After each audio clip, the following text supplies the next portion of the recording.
When I was a kid, I used to dive for this one here. This is the queen conch. This shell comes from the Caribbean. It was the shell of the Florida Keys. In 1997, this animal went on the endangered species list. You can't take it out of the water anymore. It was overfished. And it's hard to believe because I can dive and I can remember when the bottom was covered with these animals. And we used to get them to make conch fritters and chowder from. And this is the gold mother pearl.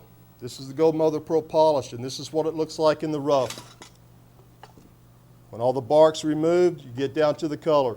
All your oysters, clams, and bivalves, the color is always on the back side of that shell. Even on abalone. Abalone has a rainbow of hues to it, but when you remove the red skin, or if it's a black abalone, the black skin off the back side, that's where all the color's always at. And this is the black mother pearl that's being cleaned here. This is the black abalone. I carve eagle feathers out of this. With the black and silver colors, they look just like a little eagle feather. This is the cameo shell. This is the shell that the Italians carved cameos from. This is an old vintage piece here. This was made during the Victorian era. That's Prince Albert on that.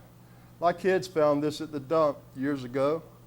Come to find out, this is worth $500, this piece right here. They found it? Yeah, they found it laying on the ground at the dump.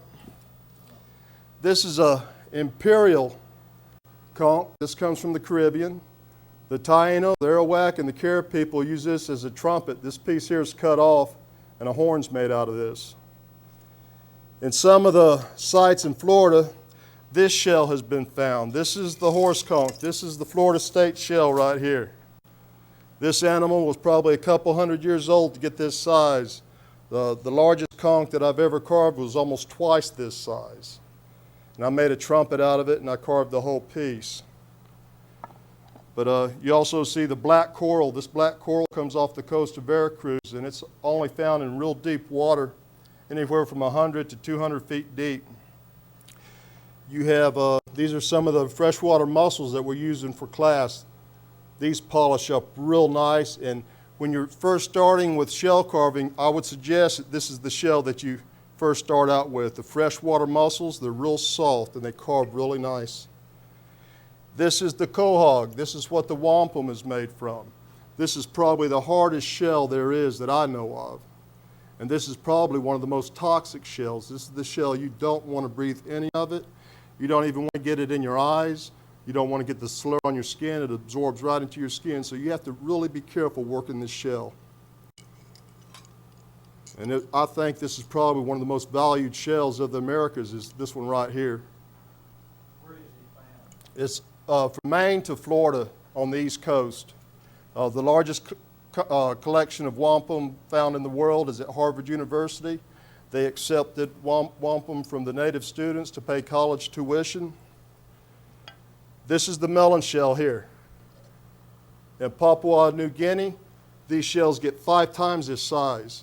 And a lot of the tribal people will cut out this whole circle here and wear it on their chest as a breastplate. The gold mother pearl is also used by the people of Papua New Guinea. These are cut out into large crescent gorgets and worn as a breastplate. Now this is the spiny oyster. This is what it looks like in the rough, and here it is polished. This comes from the Pacific Northwest on down to the Pacific side of South America. This is what the Mayans use this. Today the Pueblos use this in inlay work and silver. The Aztec also used this shell. Now this is the shell of shells right here. This is the lightning whelk. This is the shell that was used among all southeastern tribes. It only comes from the Gulf of Mexico, and we're having a hard time finding this shell today. All the medicine cups, gorgets, ear pins, lip plugs, chisels, gouges, picks, hammers, ornaments, utensils, and tools, everything was made from this shell right here. Even harpoon heads, boat anchors, sea walls were built out of this shell right here. These were plugged into the side of a mud bank, and some of those sea walls are still there today, 1,000 years later. This is a medicine cup that I just finished out of the lightning whelk, and you can't hardly find a shell this size anymore. You're lucky if you do, but you see how I removed the inside of this. There was even gorgets made out of this whorl right here and worn. But this is a left-handed whelk. It turns counterclockwise, and I believe that's the reason it's so sacred, is because of it turning counterclockwise, the direction of dance, medicine, power. And the image that's carved on this piece is the snake, the bird, the head of the pelican, body of the snake. This same iconography can be found in Mexico and Mesoamerica as well, with the Aztec and the Maya. How can you tell it's counterclockwise? Well, you hold the shells like this. This is a left-handed whelk. It opens from the left-handed side. Okay, then looking at it from the end. So you're looking at it from this way. See this here? See how it opens from the left side? Okay. Now this is the Mvskoke contrarium. There's another one that's called a Mvskoke perseverium, and that's the shell that comes from the Atlantic coast. It's a whelk also, but it opens from the right-hand side. And these are some coconut rattles that I've made from coconut shell. And out of all the shells, this shell here is probably the deadliest shellfish in the world. This is a cone shell. The Polynesians make fish hooks out of this shell, even for the octopus lures. These spines right here will be mounted on the side of a stick, and makes it into a fish hook. Last person that got bit by one of these was in Hawaii a couple of years ago, and he lived for 4 minutes. Well, when you pick up the shell, they have a little tongue that will come out, and it'll inject a little harpoon into you. And it literally looks like a little harpoon as well. When you would pick up these shells, when you're diving for the queen conch and you pick them up underwater, they have a shoe right here that closes the meat inside here, the muscle. And when you pick it up, it'll come out and it'll stab you, like put me down. But you can see how this one has been cut right here. That was to cut the meat to release the muscle and pull it out. And it's not a mussel, it's a snail is what it is. It's a large snail. I've seen hammers made out of the lightning whelks, and the hammers were used in tenderizing. You really have to take a hammer to these mussels here. And these are some pieces I'm working on. These are out of Alabama greenstone that Mike had got from Alabama, and there's some obsidian pieces here. We're going to shape some blades into those. But what we'll do, we'll start with this station here, and we're going to work our way down. And I want you to get familiar with all this equipment and be really careful. I mean, real careful. Take your time. Don't get in no hurry. You don't want to put this blade into a bind. It can snap with you. It can jump off the rollers. So you have to be real careful and make sure the water's constantly coming on these diamond points too. This diamond bandsaw has a reservoir you have to keep water in, and I've already adjusted the flow on it, so the flow is good. And just make sure that water stays full. But this cuts really good on this diamond bandsaw. Don't put this blade in a bind at all. When you start cutting out your circles, be real careful, go really slow, and let it cut that circle, and don't press against that blade. And just watch me close cut this. And keep those fingers out of the way.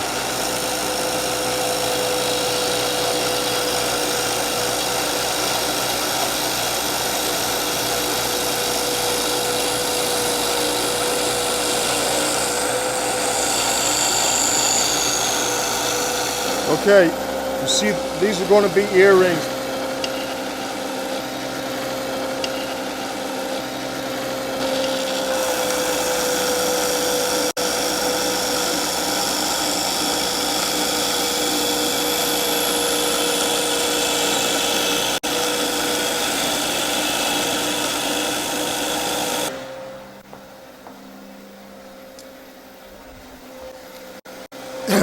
Is you'll have a little stick to reach in there to get this out. Keep your fingers out of there. And for some of it, you can take a stick and help you push to keep your fingers away from it too.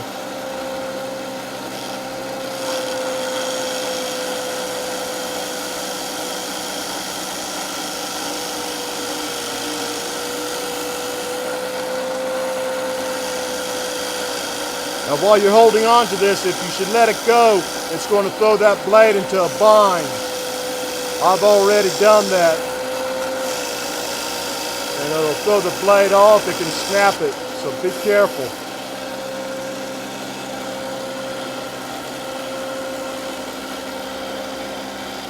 But you see how rough that is? We'll straighten all that up on the diamond wheel.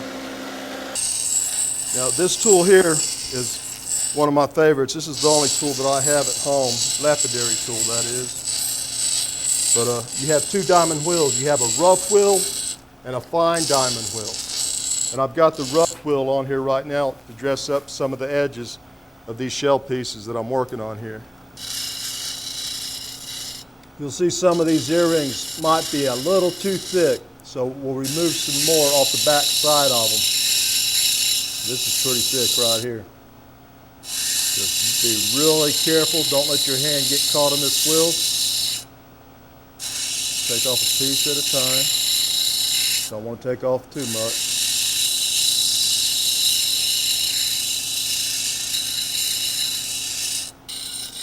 Now we don't have a water system that will drip water on this, so you're going to have to use both hands. The first time I ever used this machine here, I got my hand caught in it.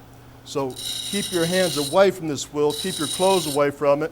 It will have no mercy at all on you.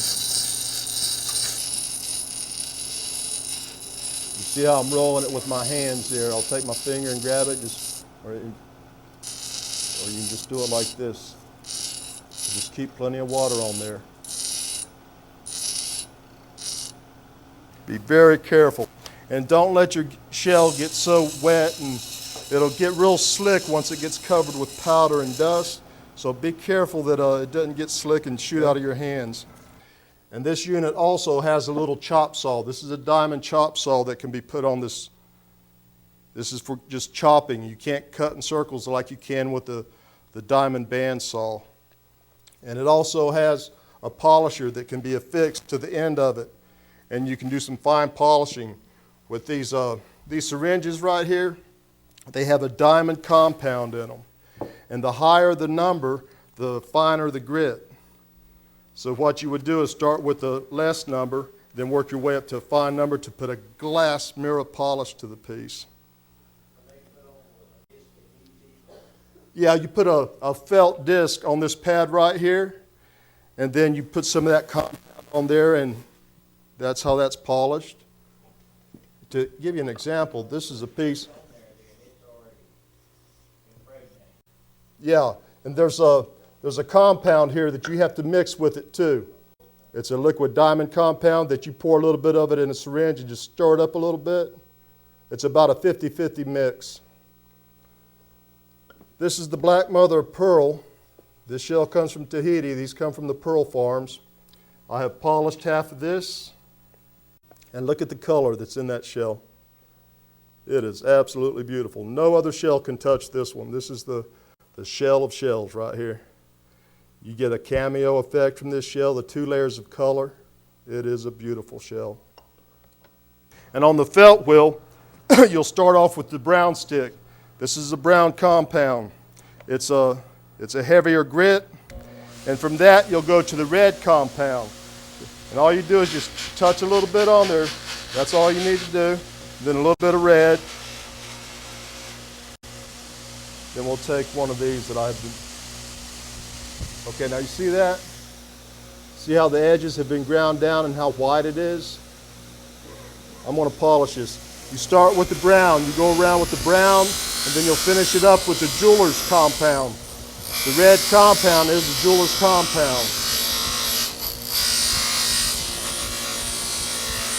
Just be real careful and don't let it pull it out of your hands.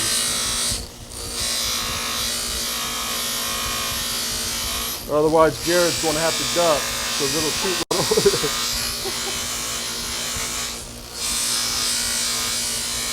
So use both hands holding that. Just keep working it like this. And it doesn't take much. Now, if we were using a felt wheel, it would take no time. I should have got some felt wheels, but I wasn't even thinking about it. But this will work just fine. With a felt wheel, you have to be real careful. You can burn the shell. It'll get hot real quick. And there's been times that I've burned the edges of the shell to get a different contrast, to get more of a cameo effect to it, and that looks nice too. Okay, you see how it's still a little barely milky white there? Now we're going to go to the jeweler's. This is the final polish right here.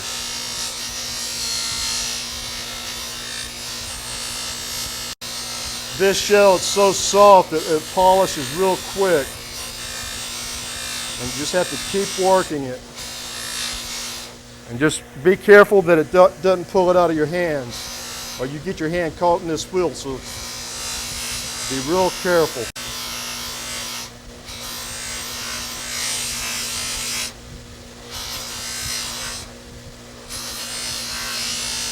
Okay, just that little bit of polishing, look at here. See how it dressed it right up? Look how polished that is there. Going from that to that, see that? It'll pull the color right out of that shell. Okay, before we start on our next project, I want to talk to you about some shells. I want to go over a lot of do's and don'ts, okay? And don't never carve inside of your house, and especially if you have children. When I was young, my daughter, when she was 4 years old, she's 25 now, but when she was 4, I was carving in the basement of the house. I was carving a deer antler, bone, and ivory, and Sarah came down with respiratory infection, and I got real sick. I had been carving some alligator leg bones, and I hadn't sterilized the bone, and it liked to have killed me. I was in the hospital for 10 days, and they did 2 spinal taps on me to see what kind of a bacteria I had picked up. But anytime that you're carving bone, make sure it's been sterilized. Don't pick up no roadkill and just start carving it. That's not smart. But the best way to get bone is if you want to carve a beef bone or cut some bone pins, go to a pet store. All those bones have been sterilized real well. But if you have a certain bone that you want to do, like a bear or a deer, just make sure you've sterilized that bone really well before you go to carving it.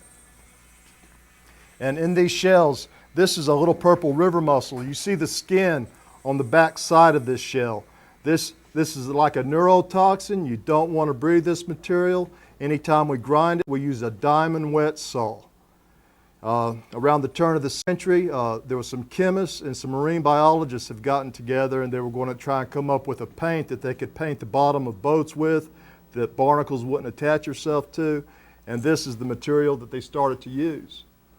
But today they use more of a synthetic material instead of the skin off the back of a mussel. And this is the pink river mussel, and it's a softer shell. Your freshwater shells are softer than a saltwater shell. And these are perfect shells to start off with, but do not grind this down and breed this material. Use the right equipment. Use a wet diamond saw and a diamond grinder to polish this with. And then here is one of the most favorite shell that was used by the Aztec and by the Pueblo people. This is a spiny oyster. See all the spines on the back of this oyster here. All the colors always on the back of your bivalves, okay? Now here it is polished. Look at the beautiful color that's on that piece. That's the spiny oyster. This is a Pacific shell. It comes from the Pacific coast. When you're looking at the shells, you want to hold them up to a light and make sure there's no fractures in the shell, or what I call a blister. Sometimes a shell will have a blister in it, and that blister will be a hollow place inside the shell. So you want to study the shell and make sure that you're cutting a good, what I'll do at home is I'll grade the shells out. I'll have a A pile, a B and C, D pile. But the good quality stuff for special pieces, and then I'll just work it down from there. But you always want to inspect the shell, make sure there's no bad places in it like a fracture or a blister. Sometimes a piece of organic material will get between the animal and the shell, and there'll become a blister on it. And in the pearl industry, they call that a made pearl. It's a pearl blister, is what you'll see on that shell. The chemical composition of a shell is calcium carbonate. And any of your pearl oysters or river mussels, what you have is the nacre. Now there's nacre in this shell. There's nacre in the gold mother of pearl shell. And it's the nacre that makes the pearl. And nacre is nature's epoxy, okay? That's what nacre is, and that's what a pearl's made from. The nucleus of these oysters here come from the pearl farms in the South Pacific. The nucleus of all those pearls come from the Tennessee River. It comes from the washboard mussel. There's a little shell seed that's inserted into this oyster, and then that pearl starts to grow. It starts to add nacre to that shell bead. But the nucleus of all your cultured pearls is a shell that comes from the Tennessee River. It's the washboard mussel is what is used in the cultured pearl industry. But in prepping the shell to get it to this stage, this is what it looks like. It's covered with all this bark. You have to remove all this bark off of this shell, and this is a neurotoxin. You don't want to breathe this material at all. But this is the largest of the mother of pearls. This mother of pearl will get 20 inches in diameter. It'll produce a gold pearl, and at times they'll seed an oyster with 35 pearls at a time. And in the Orient, they'll even carve a little Buddha out of a seashell and insert it into the oyster, and that Buddha will become pearlized. It'll be a pearl Buddha. But out of all the shells, this is one of my favorites. This is the black mother of pearl. This oyster comes from Tahiti. This is the oyster that produces the black pearl. But I polished half of this so you'll see what it looks like. Now, this is a shell that you need to take a lot of caution when you're working it. This is a quahog. This is what wampum is made from. The largest collection of wampum in the world is at Harvard University. And native students that even paid college tuition with wampum in the 1600s. And Harvard accepted as college tuition. This is the quahog. This shell is really toxic. It's believed to put out cyanide gases. And I just lost a friend the first of this year. He passed away, and he was a serious wampum maker. He died of cancer, and I've got another friend that's from the Delaware tribe, and he has come down with lung cancer. But this is one shell you don't want to breathe. And what I'm telling you is when you're working with this material, be familiar, be aware with what you're working with. There's some stones that's more toxic than other stones that you don't want to breathe, at all. There's some shells that's more toxic. There's some woods that's more toxic. There's even some metals that's more toxic than other metals. So know what you're working with and be aware with what you're working with. Yeah, I have a Narragansett friend, and his name is Mingo Domingo. He's from New Jersey, and he does a lot of wampum work, and this is a piece of his work right here. He does it all wet with diamond tools. But even the slur, the slur that comes off of this shell, the white milk of powder and water, it even absorbs into your skin. So you have to take precautions with it. You don't even want to get it in your eyes. You're real careful with this shell. And this is probably the most valued shell there is this shell here because of the beautiful beads that are made from this shell. And this is probably the hardest shell there is. This shell on the hardness scale is probably a 3.5 compared to your other shells being a 2 to a 2.5. But what I want to start with now is what I call the little brother of the sun. Okay, it's the circle and the cross. And it's a symbol of a southeastern fire. Okay, with the 4 logs on a southeastern fire. And that's it on the screen there. And I want to carve out one of these, and I want you to watch me carve this piece out. And don't try and carve as fast as I'm carving. First, I want you to draw it on. So what I'm going to do is I'll draw this one section out and just kind of copy this piece. And I'll show you how to find some points in there to get your center just right. And the most important thing on working on your shell piece is to finding your center. Otherwise, the piece will be lopsided, and that's what you don't want.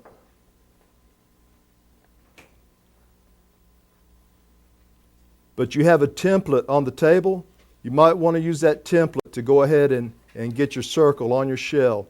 You start off with a circle like this right here. And then I'm going to draw another little ring around that circle. They want to reach behind you and get another template. Okay.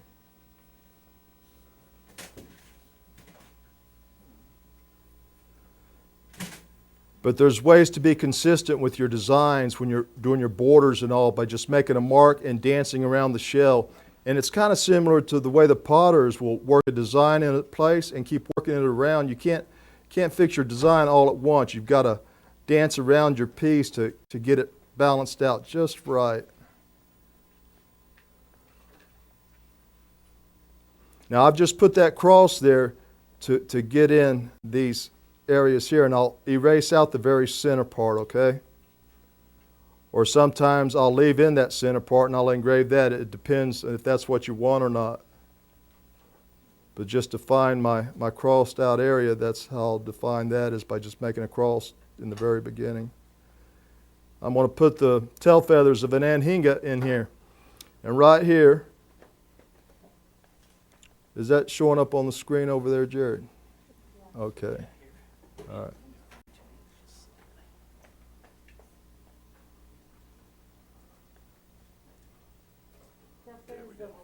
Anhinga. What's that?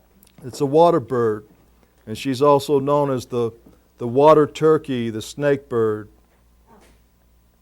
And she's one of my favorite birds. I used to do a lot of diving, and every now and then they would kind of skim by you underwater. They're comical underwater.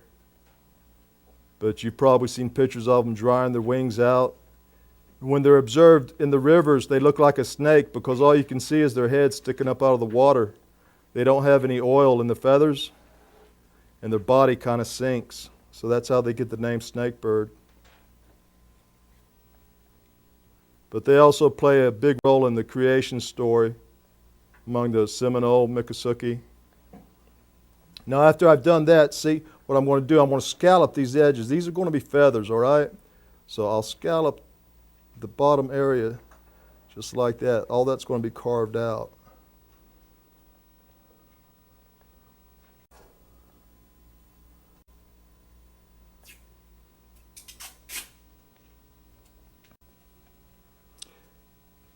It's also been suggested that a lot of the gorgets that will have scalloped edges, the scalloped edges, which have been called a petaloid design, have been associated with sky beings. So this makes this of sky when the edges have been petaled out.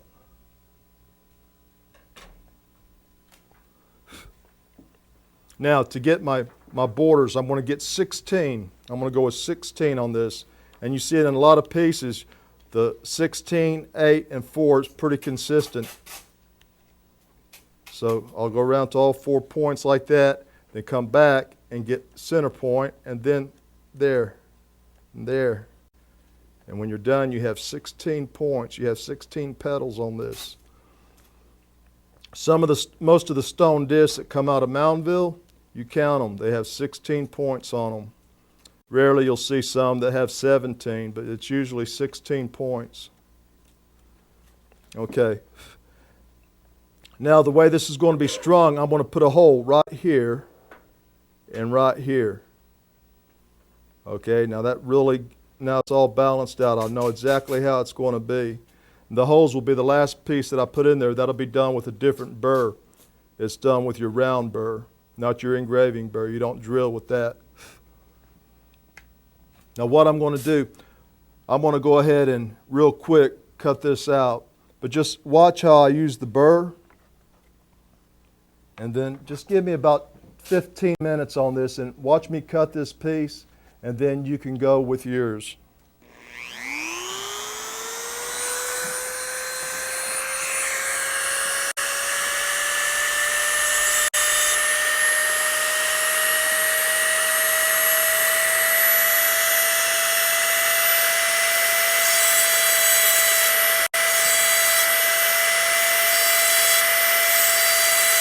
But when you work your piece, don't try and do it fast.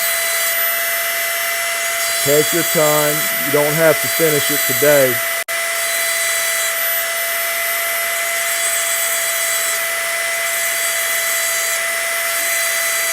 Some of the first pieces I carved years ago would take me as long as 2 and 3 days for a small piece, and I can cut some of those pieces out in an hour today.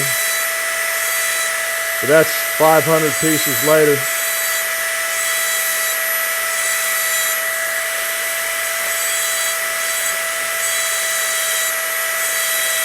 You want to keep that line good and clean. 45-degree angle to get an inverted cut.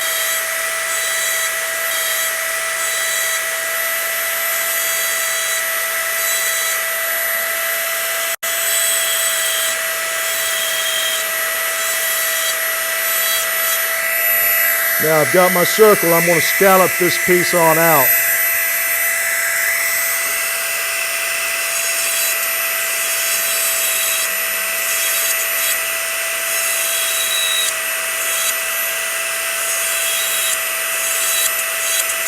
I've never moved my carving hand. I'm moving it all with my left hand.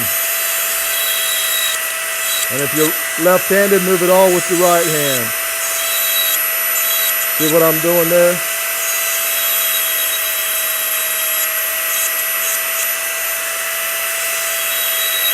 I'm doing these cuts a little deep.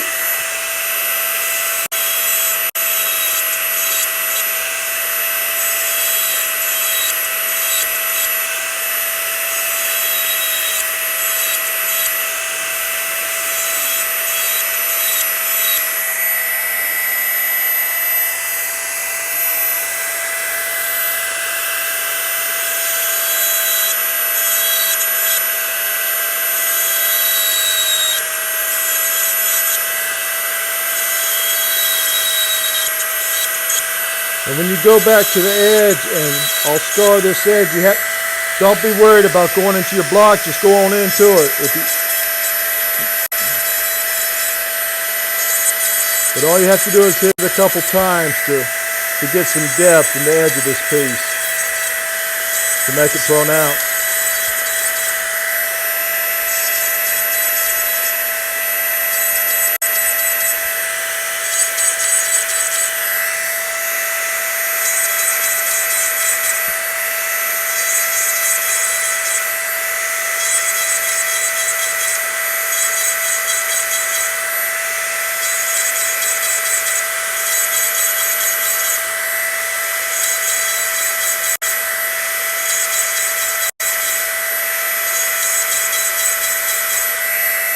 Okay.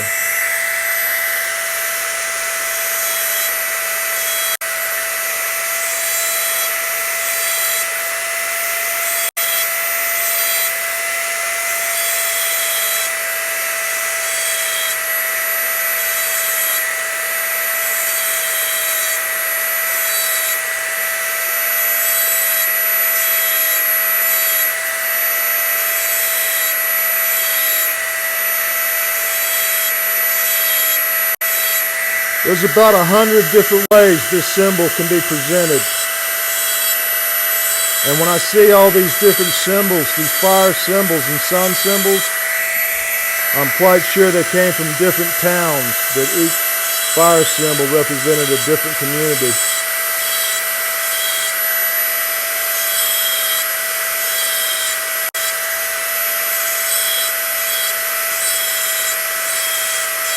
Okay. Now I'm going to cut the cross out. I'm not going to cut out the center line. I don't want to have that in there. Now this cross I'll cut deep, but don't go so deep you go through your shell. Just be aware of the thickness of that shell that you're working with. And you want to cut this deep because you want that cross to be raised a little bit.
Each cut, you want to try and keep the same depth, keep the same torque to the piece. Now what I'm going to do is I'm going to chop off the ends of these feathers that are in all four corners here. I'll hit one side and I'll dance it all the way around. And then I'll come back to get the opposite side. I'll just barely chop off that corner there.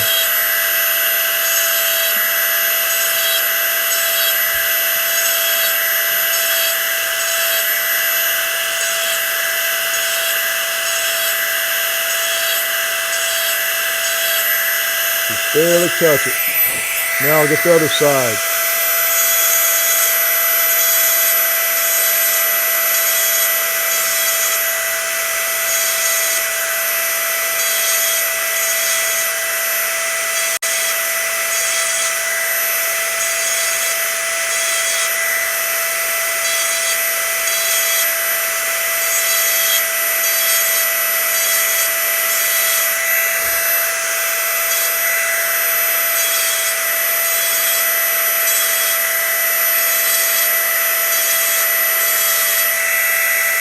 Okay.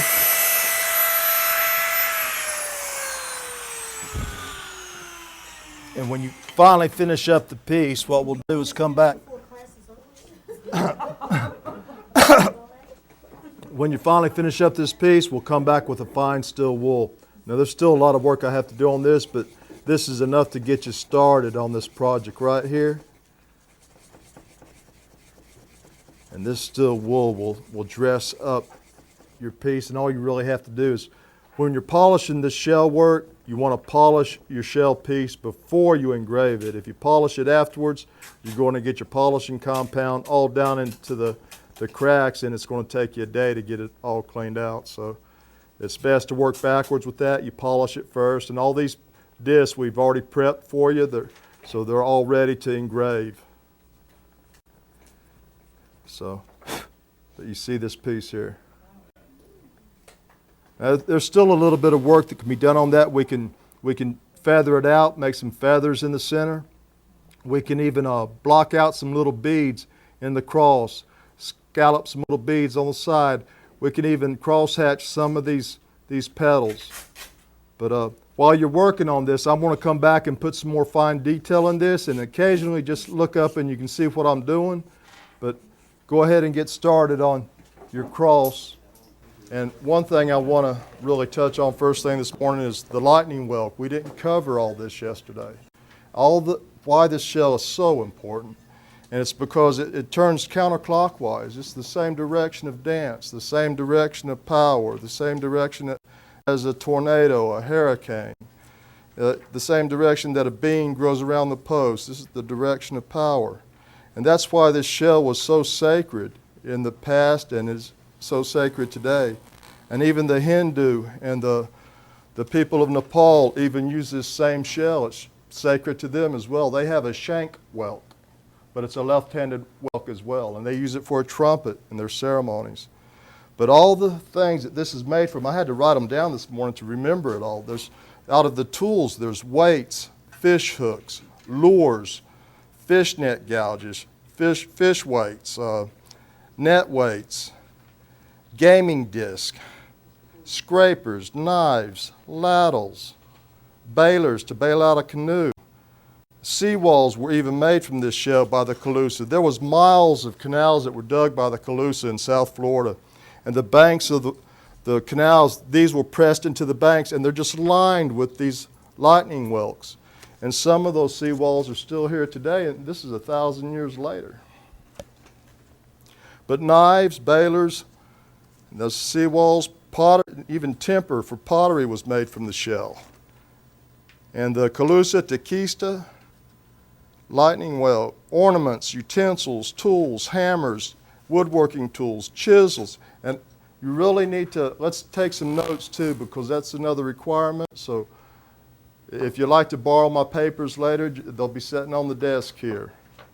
But hammers, chisels, gouges, picks, celts, hoes, anchors were even made from this shell. There was one of the mud anchors that was found, and there was 3 of these lightning whelks that were lashed together, and they were packed with clay.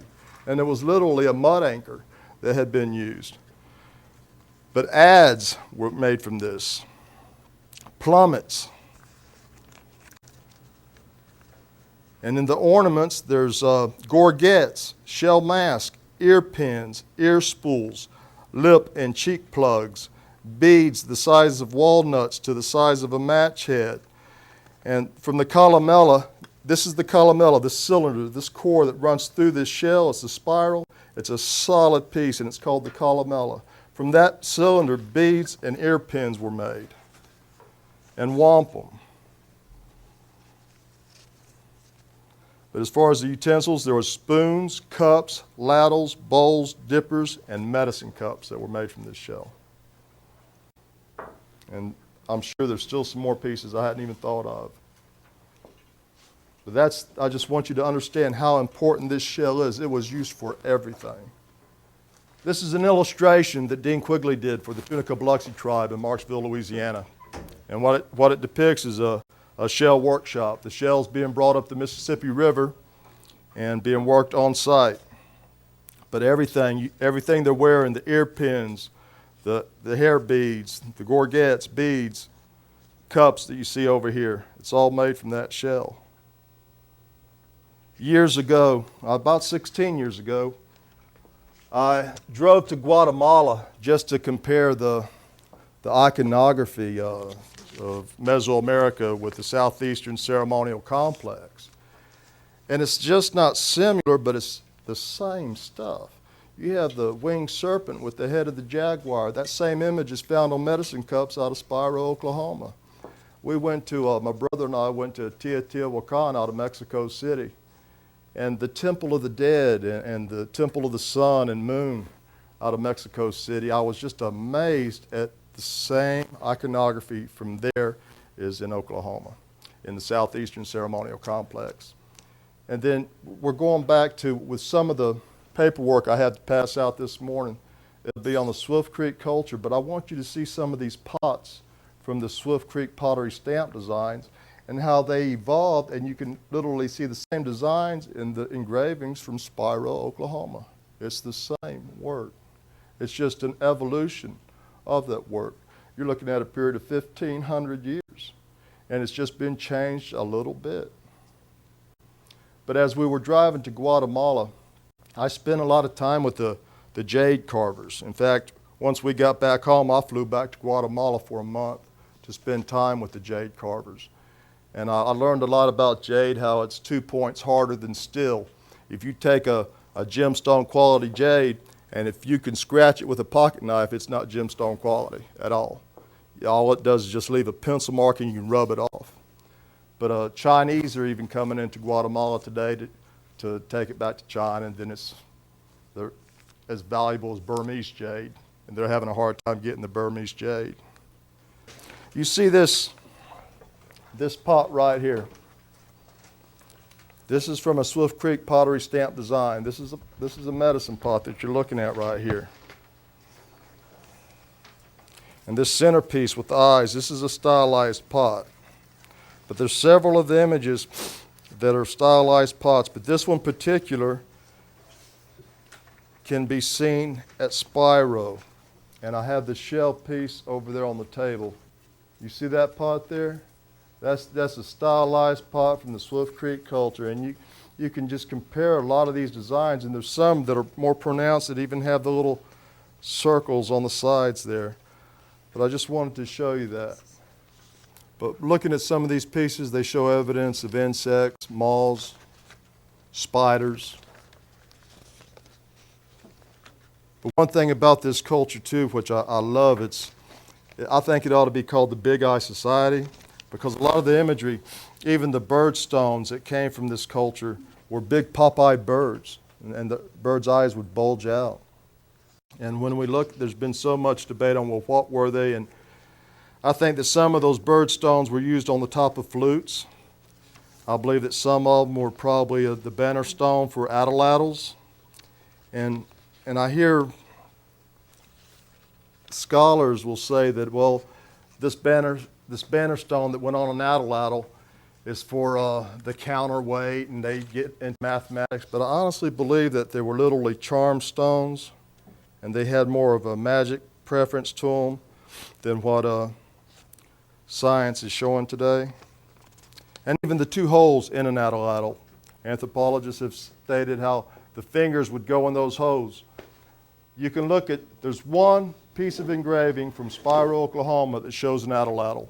And the individual is holding that atlatl, and it's held just like this, no two fingers in the hole. But I think the holes are probably symbols of an eye. It's for that spear thrower to be able to see his stick, you know. So I think that charm stones and magic played a big role. And that's what I think those images really represent. And there's some of these stamps that could be associated with star constellations, be associated with medicine, you know. That's why we need the kids to really get engrossed into southeastern iconography and symbology and start studying it in depth. So much could be learned from this. And I know that they could break the code just like they've broken the Maya code, the Egyptian codes, you know. This is a language, and it mirrors the spoken word, you know. It's a language without words right now, but one day it can be put into context for sure. What we're doing, we're working with what's called the petaloid, the scalloped edges, and how that comes from the sky world, the upper world.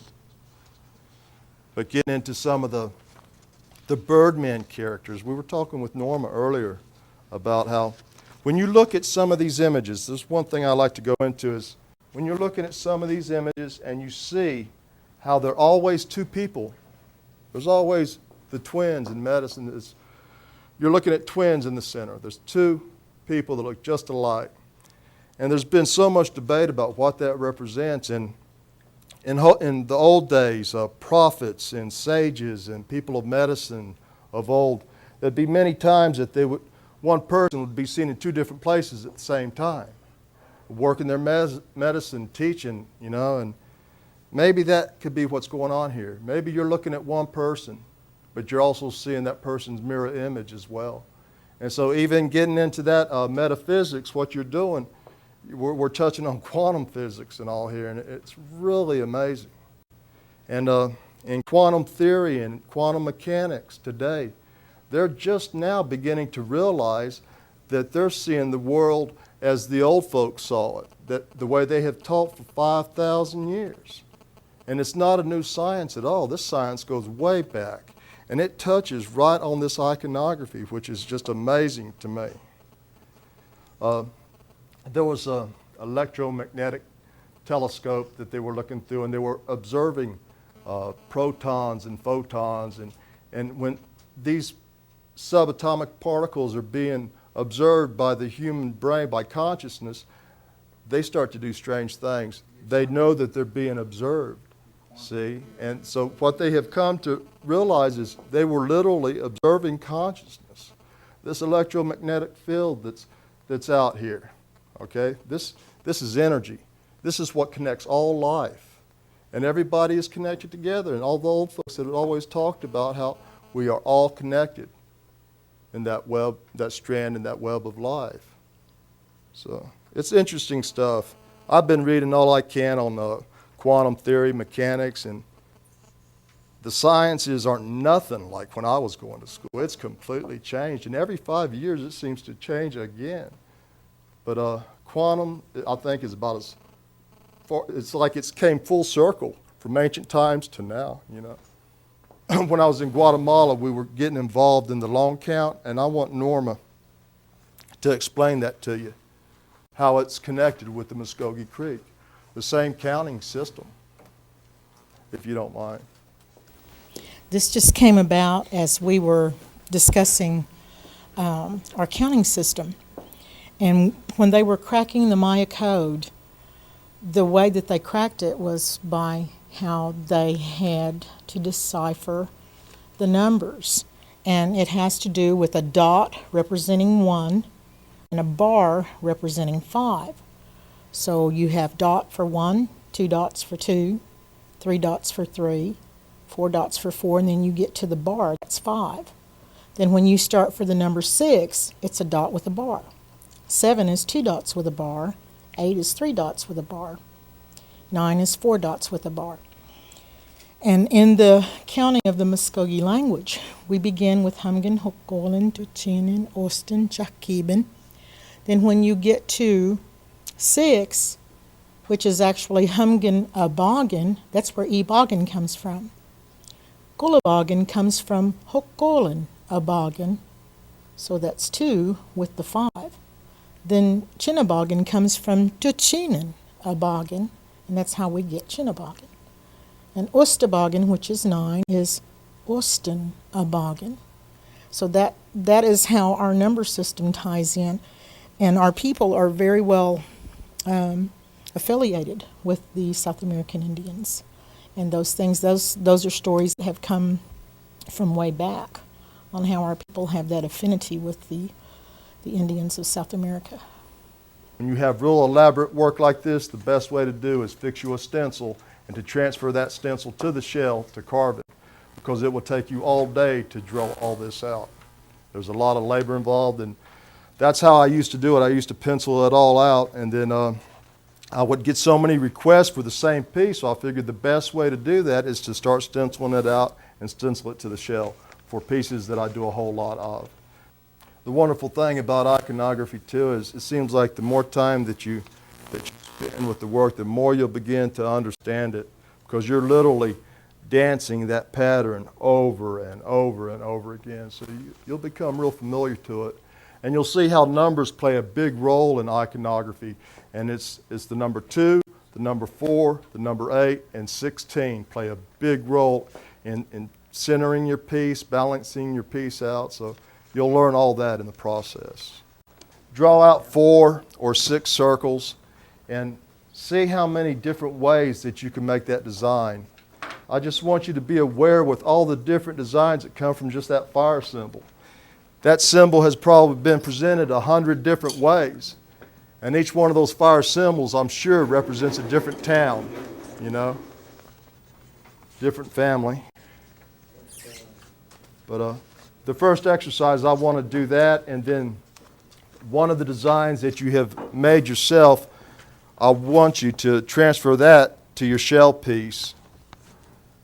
So I want you to make your own little brother of the sun today. It's amazing how universal a lot of these symbols truly are. When I'm doing a show and we're talking about symbology, people will come up and say, well, this looks like a Celtic knot, and the Indians got it from the Celtics. And so anymore, I was amazed with how everybody says the same thing. And so I beat them to the punch anymore. I'll just tell them that the Celtics got it from the Indians instead of the Indians got it from the Celtics. The purpose of this exercise was to get you familiar with how many different ways one symbol can be presented. And in the iconography, you'll find iconography hidden within iconography, symbols hidden within symbols. And the little brother of the sun, it was probably done 1,000 different ways. And this just gives you a good idea of how it was all presented. And there's been times that I've tried to copy some pieces, and then I would make my own style, and in research I'd find out that it had been done before. So there's an old saying that there's nothing new under the sun, and I can believe that. But this afternoon I want to start on the Muscogee Creek knot. And I've handed out the stencils. You need to put your carbon on the back of those pieces real heavy with a pencil, cut out the image, and center it into your shell piece. And I'm going to work on a piece over here, transfer the pattern, and show you. Once you transfer your pattern, what you do is come back with your pencil and draw it out even more so you can balance it out even more. But this will find your center, and it makes it a little bit easier when you can transfer a pattern. So there'll be some other patterns later on that we'll do. Will be the woodpeckers and some more complicated patterns. And we'll also do the university logo, and that will be transferred with the pattern as well to get it true. Yeah, it's hard to beat the simplest, technology, like this.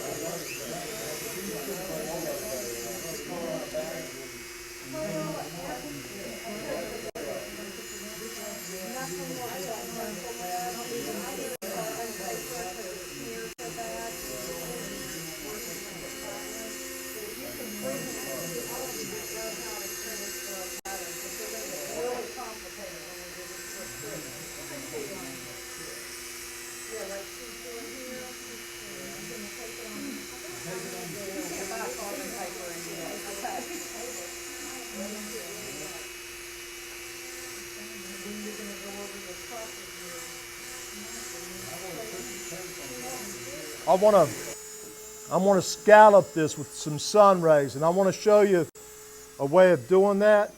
And even by looking at the old pottery, you can see how the designs were danced completely around that pot. It would be one scar, then come around and do another scar.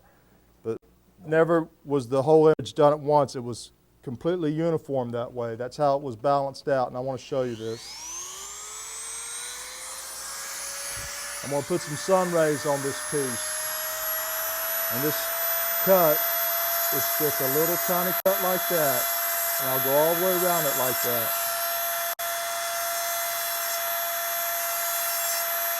When I have gone all the way around it, I'll start on the other side to get the other cut, the other half of it. But by doing this way, it'll uniform it really easy, especially on a real large piece. And then I'll come back and get the other side like this here, see?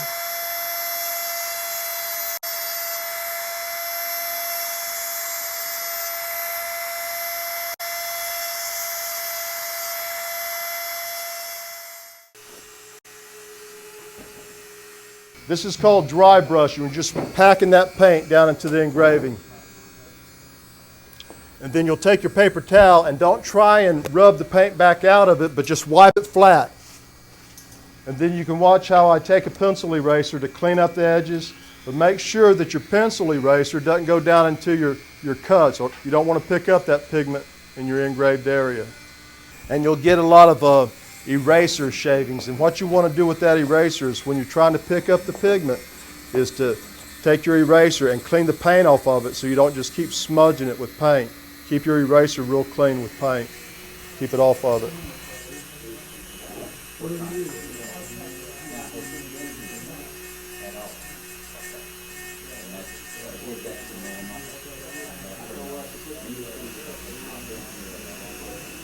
Now remember how I took the pencil eraser and removed some color where you had real soft hues to it?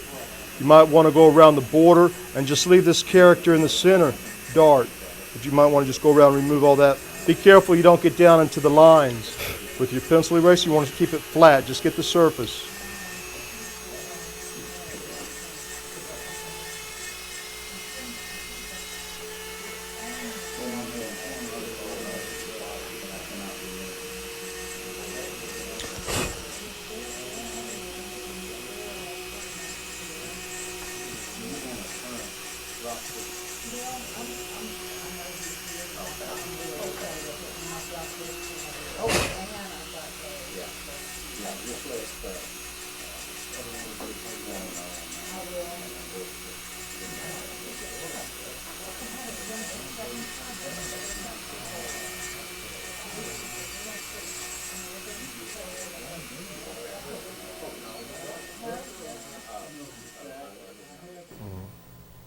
It's funny, some people, well, most people believe that they're in charge, but you're not in charge at all. It's coming from a higher power. You know, there's been things that's happened in my life and you think that you're in charge, but no, you're not in charge at all, just like Norman was saying earlier. You know, it's coming from a higher power. And I'm thankful for that every day. I think that when each artist sits down to work, that you need to be in a good space, a good place. Your heart needs to be good, and you need to be in a calm, and just sit down and try and create something being in a bad way. It's not going to happen. You're just going to have a bad day. And so it's best to, you come to a place of calm, and it literally brings you a spiritual teaching as well as you're working on pieces. And the cultured pearl industry collects what's called the washboard mussel. It's a mussel that the back of it's like a washboard. That's used in the cultured pearl industry. 2/3 of your world supply of cultured pearl, the nucleus of that pearl comes from the washboard, from the Tennessee River. And then 10 years ago, some of the shells went on the endangered species list. It was the angel wing, the pig toe mussel, and I think the pimpleback, which we have on the table here, is probably going to be on the threatened species list one day soon. And the shell that we need the most, the traditional shell we need the most, the lightning whelk, I expect that to be on the threatened species list one day soon too. And just like the queen conch that I used to dive for when I was a kid, I can remember when the bottom was covered with them shells, and I would collect them and we'd make chowder and fritter out of them. And in 1997, that animal went on the endangered species list. You cannot take it out of the water anymore. They've even stopped the import-export of it coming out of the Bahamas, because the Bahamas were sending a whole bunch of them to the shell, souvenir stores and stuff. But just know it's best to go to a freshwater fishing game and just find out what species you can take, and to be on the safe side. And I wouldn't take any live shellfish out of the water. There's plenty of dead shells that you can find. But if you find a good bed, you might get a few of them. But I wouldn't take a truckload or nothing like that. I made that mistake by telling kids years ago that I was working with making some fishing line and some nets out of yucca. And I told them I needed some bear grass, and those boys came back that afternoon and they had their pickup truck load of bear grass. With the roots. And see, when I get it, what I do is go out and just cut the blades at a time, never kill the plant, because I'm always going back for it. They pulled up all them plants. And it wasn't long after that, I told them, I said, if you ever see a dead heron, blue heron on the road, I've been looking for a roadkill for a long time. I want to make some medicine tubes out of the leg bones. And I think it was 2 days later, they brought me back a blue heron. And so I learned to keep my mouth shut. I never said another word after that. I want to thank Mike Berryhill for all he's done, all his help. I want to thank Judge Moore for making all this possible.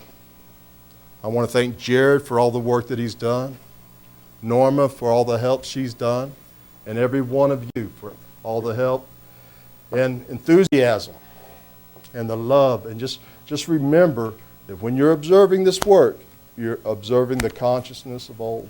And that's all I have to say.